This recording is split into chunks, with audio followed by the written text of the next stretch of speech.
Hello again, everyone. This is Jim here with another edition of Sub Stories. This one we're now at volume 7. And so here we go. The first story that I have to share with you today comes from TeamDaveAndMon. The story says, fascinating, thanks for sharing. I myself am on a weight loss journey, and I have lost 150 pounds in 18 months on keto. Stopping by to show love and support. I hope you can do the same back. And so thank you, team. Thank you, Monica. I did show love and support. I did check out. This is Monica, and this channel, Team Dave and Mon, documents her story. I don't even know all the details. I have checked out some of it, but this is a huge weight loss success story that Monica has achieved. The before and after pictures are quite incredible. So the link is in the show notes to her site. Check it out. But she's done brilliantly with her keto, and it's something to behold. So I'm happy to share your link and share your story. It's quite incredible. I did check out some of your videos, and it's quite amazing. So thank you, Monica, for sharing. I think many will benefit by looking in to see what you did. The next video today is from Teresa Chadwell. And Teresa says, "Hi Jim, I love your simplicity. Your old way of eating describes me. Height 5'3", weight 165, age 57. I'm assuming that's current. Daily routine is taking care of my 2 grandsons. So as much as I love them, I find myself feeling somewhat stressed with the long hours. I have some free time coming soon and gearing up for a fast. Please remind me how to break a fast. If I had a bucket list, one thing on there would be sharing one of your home-cooked meals." Okay, thank you, Teresa, for that. I have posted some videos and pictures of my meals. I take it you haven't seen them regarding that last line. I mean, I like them. To me, not something I figured anybody would have on a bucket list, but I have been told my ribeye is pretty killer. So anyway, thanks for that comment. Yeah, you know, the grandsons, talk about stressful. I really couldn't deal with that. You know, when I was younger, I could deal with the little ones, but I couldn't anymore. And especially to stay on top of a weight loss journey or to focus on yourself, that's stressful and it's hard. So I can commiserate with you on that. Okay, so you're gearing up for a fast, and how to break a fast. I use different approaches. I was real careful in the beginning. The first time I did it, thought I had to go very slow, and I used a lot of fruit juice, watered down fruit juice, and watermelon and things like that. Months later, when I did my next longer fast, I just kind of winged it myself. The things, it's more about what not to do. What not to do is to,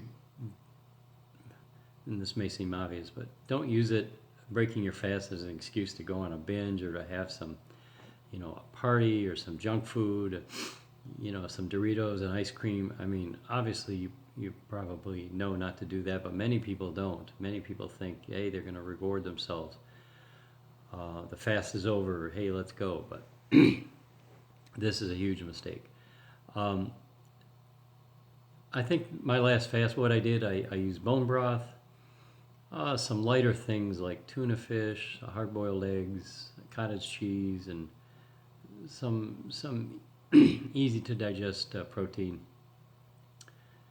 and just went by how I felt. And normally it was no problem. I started to get my appetite back, but the thing is to not overeat. start off eating slow. Don't overeat. Give your body a chance to absorb and reacclimate, and not stretch your stomach out right away.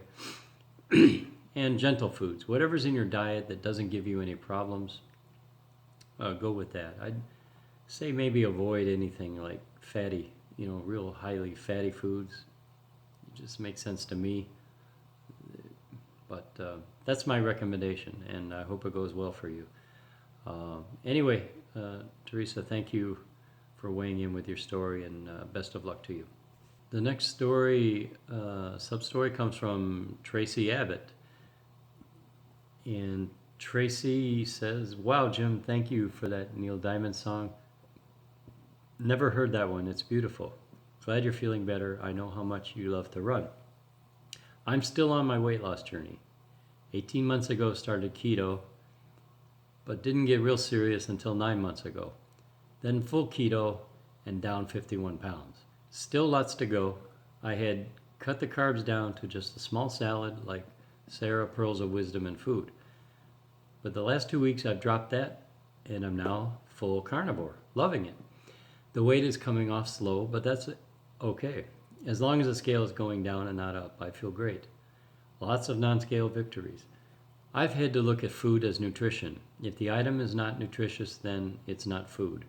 I was treating my coffee as a treat with the heavy whipping cream and stevia, so now I'm drinking it black. I drink VitaCup Genius Blend, so it is nutritious. I know I can have treats if I wish to, but being the food addict and recovering alcoholic, I know me. One bite is too many and 1,000 never enough. So I have to be very careful with the treats.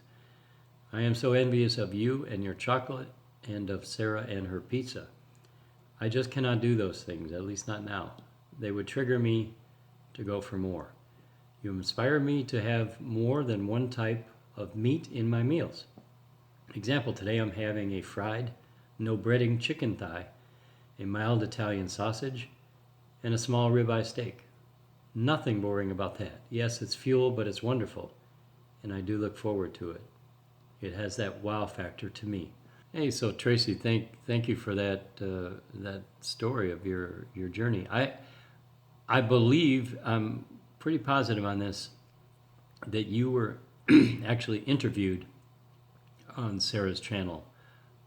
If and I'm going to link to that interview. I'm almost positive it's you. But just tell me if it's not. I'll take it down. But I'm pretty sure I saw your story on there. But you're doing great. Congratulations on getting serious. You went full keto. You got 51 pounds, and now you're even moved into carnivore and feeling great. Going for non-scale victories. That adds up. And it sounds like you have everything figured out. And especially knowing yourself, knowing to stay away from the treats. That's vitally important. Because for a long time I was wondering about myself, if I could be trusted to have any kind of a treat. I was really worried about backsliding and going off the rails and sliding down that slippery slope. Over time, I slowly discovered that I was on pretty solid ground. So now I'm able to, I give myself that one treat, that chocolate, and it's enough for me. That's all I need, and it gives me something. I enjoy it. I could probably live without it, but I like having it, and it's become part of my routine. And it's similar, exactly like Sarah with her pizza. It kind of it's kind of a stabilizing thing, and gives her it's something to look forward to, a little reward, a little something. It's grounding, and so I understand what that pizza means to her, and I understand why you're saying you got to stay away from it. There might come a time someday when you feel pretty confident and you test yourself and you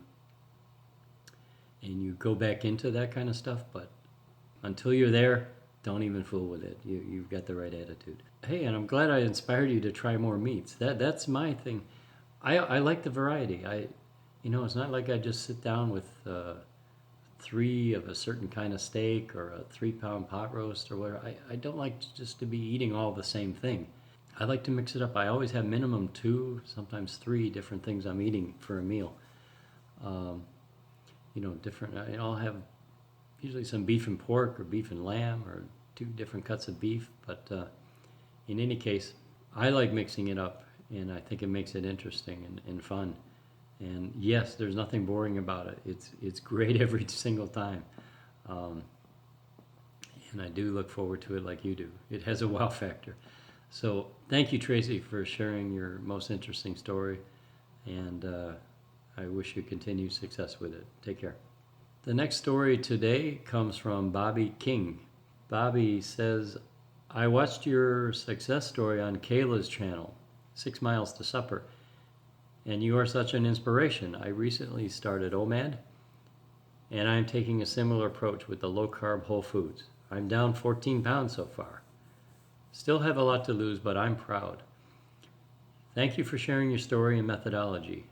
Don't mind if you see a bunch of notifications over the next few days while I take in your videos. No, I don't mind, Bobbi. That's why I'm here, if I can share anything, and that's why I made that interview with Kayla. I had no idea the kind of reach that would have when we made that video, but man, it has just gone bananas. It's attracted a lot of people to my channel and my story. So I'm glad you were motivated, and hurrah for you for starting with low carb whole foods, and you're down 14 pounds. Great job. You're on your way. 14 pounds you're not going to see again, I'm sure. Keep up the good work, and if you ever have any questions, feel free to ask in the comments or whatnot, and check in and down the road and update your story. It would be interesting. Thanks. The next comment today is from Junkyard Tailgate. 3 months in, lost 45 pounds, 0 carb carnivore diet, intermittent fasting, currently in a plateau. Doing a 72-hour water fast to Sunday morning to see if I can break the plateau. Okay, thank you, Junkyard Tailgate, for that summary. Listen, 3 months in, 45 pounds down, that is huge. 15 pounds a month is rapid weight loss. So I seldom on my journey lost 15 pounds in a month, if ever. That's about the maximum. So you can't do much more than that, and you have to expect with that kind of rapid descent that there will be some pauses. So I'm leading to here just some advice to don't get too nervous or too jumpy about plateaus. I don't know how long you gave it before you decided to do a water fast, but I know I've mentioned I used fast to break through plateaus, so you're kind of following my pattern there to break them. But again, I just urge you though to give it time. Also, 3 months in, you're not far in. I wasn't always so patient. I wasn't as patient as I think I should have been. There are some things I wish I would have given a little more time to, but in any case, if you go a month or two and you've only lost a few pounds, maybe you need to start, and it all depends how close you are to your goal. If you think it's a hard and fast plateau and you got a long way to go, then you can take countermeasures, but I'm just urging some caution. But I have had other people say, oh, I started off, I'm 2 weeks in. The first 2 weeks I lost 15 pounds, but this third week I only lost 2. What do I do? And I think, well, first of all, just don't do anything. Come back to me, talk to me again in a month. It doesn't happen. It's not a rapid fire. This isn't it doesn't work like that. It's not automatic. So anyway, great job. You're on a, I don't know how far you got to go, but you've made great progress. And 0 carb, intermittent fasting, I think you got the right tools in place. So I wish you well with your journey, Junkyard Tailgate. Thanks for sharing. The next story today that was given was from Mosca Froglover. And the comment is, great idea. I am so interested in hearing people's stories. I just started intermittent fasting on April 1st. I am 45 and looking to lose 25 years worth of weight. I know it won't happen overnight, and even though the scale doesn't reflect much change so far, the mirror and my clothes do. Okay, thank you, Mosca, for sharing your start, and congratulations for starting April 1st. You're just getting started, so obviously, you know, it's good that your mirror and your clothes are showing you something. The scale, sometimes the scale seems like it's in front of you, and sometimes it's behind you. It just, you can't get too hung up on the scale, especially in the beginning. I do recommend people weigh every day, but I say weigh every day and record it in your journal, but you don't have to take action on your weight every day. And when you do, don't compare your weight to the day before or the day before that. You're not looking at a short-term thing. If you want to compare your weight to anything, compare it to your weight a month or two ago, because that's where you're going to see your progress. That's going to filter out some noise. So you're not even into it long enough yet to get too hung up on the scale. But anyway, intermittent fasting, it sounds like you got 25 years worth of weight you want to take off. Okay, yeah, it's not going to happen overnight, and you're going to have to make many little changes to your habits and routines that will make sure that they're things you can sustain over the long haul. And one little habit after another, they will accumulate, and suddenly down the road you'll find yourself with everything snowballing, and you'll be looking at the mirror and not recognizing the person. So hopefully that's the case for you, Mosca. And thanks for sharing your story, and continued success to you. Okay, the final story today comes from Randy Trucker. Randy says, sorry, Jim. I must have missed your video asking for our stories. I'm on active weight loss. Lost 110 pounds so far, 57 to go. Thank you for all the help you give. Well, thank you, Randy, for sharing your story. I'm familiar with your story. Randy has been documenting his story. He has a channel. He has a YouTube channel, and I will link to that in the notes for this episode. Check it out. You can see he's made huge progress. He's done keto. He's been doing OMAD. I don't know if he's been shaking things up lately, trying, I think, get off a plateau. But he is, down 110, maybe 115 pounds by now. And Randy he's a big guy, a tall guy. He was way up there, I think over 400 pounds. So he's down, last I knew, somewhere like in the 280s maybe. So he's made huge headway, and probably could use your encouragement. So check out his channel.